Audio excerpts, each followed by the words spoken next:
All right, so we're gonna do a BMW key fob battery replacement. I get a lot of customers that come in and they want to have us replace them. It's like, well, save you the hassle. I'll just make the video. You guys can look it up online. So there's this little button here. Pull the button or the key on out. It's kind of tricky. Pops out. Then you're gonna look inside.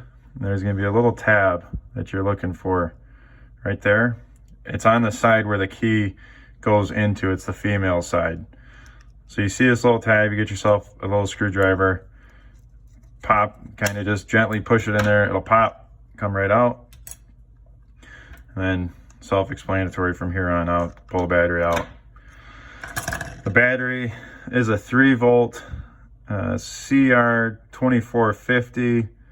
You can source these locally anywhere in the US, online, whatever. Go ahead and take a look, make sure the contacts are clean, make sure there's nothing crazy going on in there, no corrosion. And then just take the battery. The writing has to face you. And then the perforation, but the little indentations, the rough surface, snake skin, I guess you can call it, goes inside.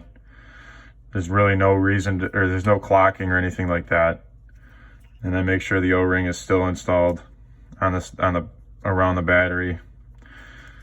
You pop the bottom in first, push it, that's it. And take your key, put it back in, good to go.